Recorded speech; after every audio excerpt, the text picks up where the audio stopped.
ओम नमः शिवाय। जय श्री राम, जय राधे श्याम।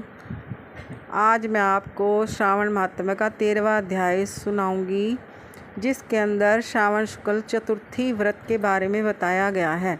भगवान शंकर संत कुमार से बोले, अब मैं तुम्हें श्रावण शुक्ल चतुर्थी को किए जाने वाले व्रत दुर्गा गणपति व्रत के बारे में बताता हूँ। त्रैलोक्य में प्रसिद्ध इस व्रत को भगवती पार्वती ने श्रद्धापूर्वक किया था। इस व्रत को सरस्वती, इंद्र, विष्णु, कुबेर, अन्य देवता, मुनि, गंधर्व, किन्नर आदि कर चुके हैं। यह व्रत सब प्रकार के पापों को नष्ट करने के लिए किया जाता है। श्रावण शुक्ल चतुर्थी के दिन एक दंत वाले गणेश जी की सोने की मूर्ति बनवाकर सोने के सिंहासन पर स्वर्ण की दुर्वा बिछाकर तांबे के कलश पर स्थापित करनी चाहिए। लाल कपड़ा बिछाकर सर्वतोभद्र मंडप का निर्माण कर उस पर कलश स्थापित करें। लाल फूल तथा 5 पत्रों अपामार्ग, शमी, दूर्वा, तुलसी दल, बिल्व पत्र, इस मौसम में होने वाले सुगंधित पुष्पों तथा फलों आदि का नैवेद्य रखकर 16 उपचार से गणेश जी की पूजा करके प्रार्थना करनी चाहिए।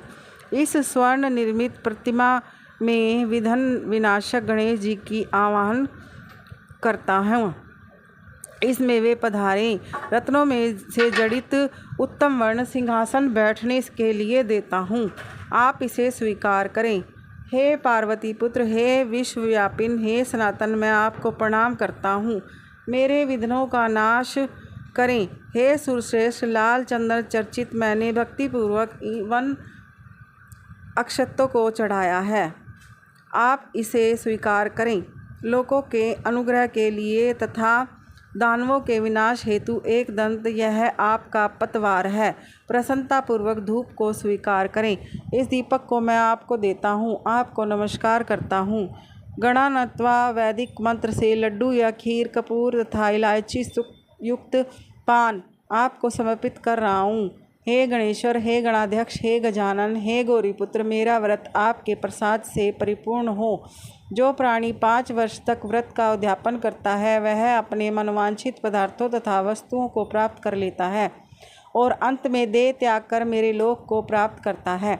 यदि इस व्रत को कोई 3 वर्ष तक करे तो उसे सब सिद्धियां प्राप्त हो जाती हैं और अंत में मेरे लोक को जाता है।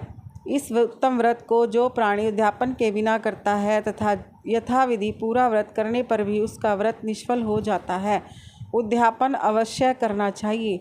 उद्यापन के दिन तिलों को जल में मिलाकर स्नान करना चाहिए।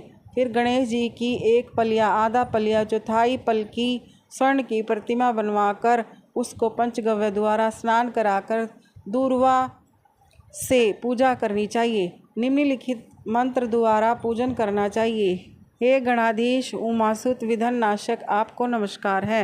हे विनायक, हे ईशपुत्र, हे सर्वसिद्धि प्रदायक, हे हेमवक्त्र, हे मुष्कवाहन, हे कुमार गुरो, आपको नमस्कार है। उपरोक्त सभी नामों से अलग अलग पूजन करना चाहिए। पहले दिन अधिवासन करना चाहिए, दूसरे दिन प्रातःकाल हवन करना चाहिए। ग्रह होम कर दूर्वा तथा लड्डू से प्रधान होम करना चाहिए। धूप तथा लड्डू के प्रधान होम के बाद पूर्णाहुति करके आचार्य आदि ब्राह्मणों का पूजन करना चाहिए। अपनी सामर्थ्य के अनुसार अधिक दूध देने वाली गाय, बछड़े सहित दान करनी चाहिए। ऐसा व्रत करने से मनुष्य अपनी सभी कामनाओं की पूरी कर सकता है। मैं अपने प्रिय पुत्र के व्रत करने वाले को सभी सुख प्रदान करता हूँ, अंत में सद्गति प्रदान करता हूँ। ये था श्रावण महात्म्य का 13वां अध्याय। ओम नमः शिवाय। जय श्री राम, जय राधे श्याम।